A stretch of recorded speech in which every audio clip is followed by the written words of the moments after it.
Casey Anthony knows that much of the world believes she killed her 2-year-old daughter, despite her acquittal. But nearly 9 years later, she insists she doesn't know how the last hours of Caylee's life unfolded. Caylee would be 12 right now.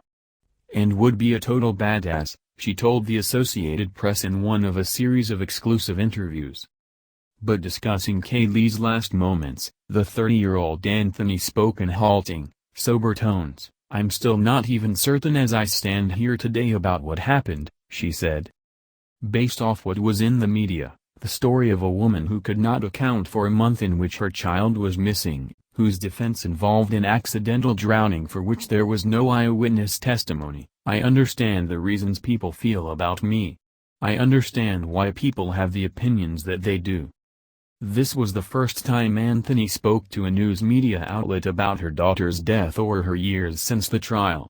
Her responses were at turns revealing, bizarre and often contradictory, and they ultimately raised more questions than answers about the case that has captivated the nation.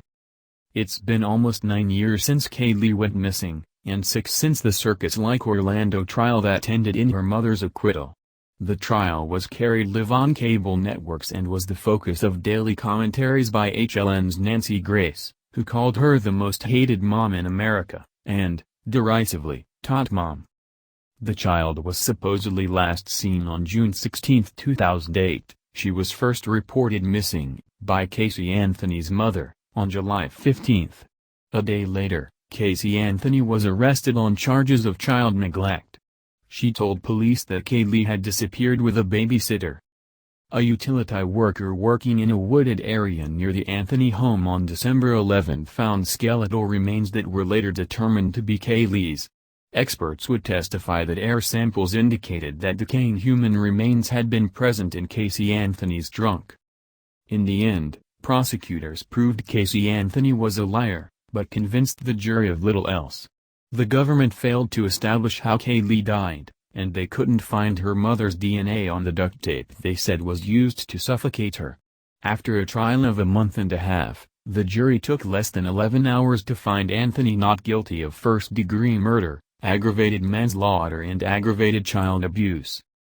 She was convicted of 4 counts of lying to police, though 2 counts were later dropped, and served about 3 years in prison while awaiting trial. She admits that she lied to police about being employed at Universal Studios, about leaving Caylee with a babysitter, about telling 2 people, both of them imaginary, that Caylee was missing, about receiving a phone call from Caylee the day before she was reported missing. "Even if I would have told them everything that I told to the psychologist, I hate to say this but I firmly believe I would have been in the same place. Because cops believe other cops. Cops tend to victimize the victims. I understand now, I see why I was treated the way I was even had I been completely truthful." At the trial, lead defense attorney Jose Baez suggested that the little girl drowned and that Casey's father, George Anthony, helped cover that up, and sexually abused his daughter. Her father has vehemently denied the accusations.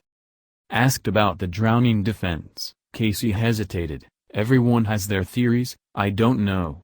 As I stand here today I can't tell you one way or another. The last time I saw my daughter I believed she was alive and was going to be okay, and that's what was told to me." Anthony lives in the South Florida home of Patrick McKenna, a private detective who was the lead investigator on her defense team.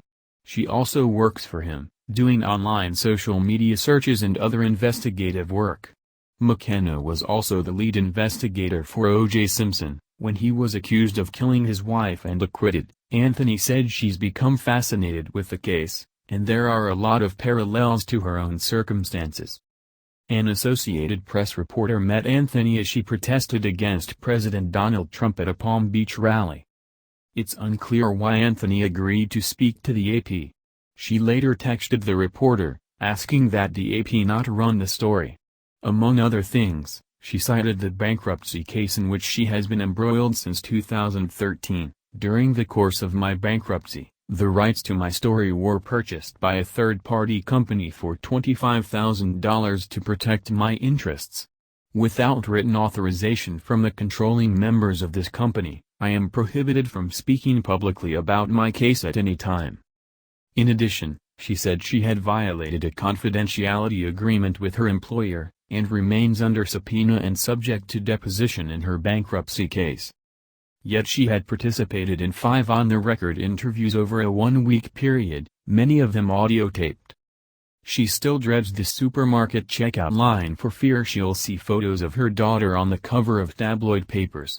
Her bedroom walls are decorated with photos of Caylee, and she weeps when she shows off her daughter's colorful, finger-painted artwork. Occasionally she goes out with friends to area bars. But news that she there spreads quickly, people whispering and snap photos, and she retreats to her newly purchased SUV so she can return home, alone. Anthony speaks defiantly of her pariah status. "I don't give a s. about what anyone thinks about me, I never will," she said. "I'm okay with myself, I sleep pretty good at night,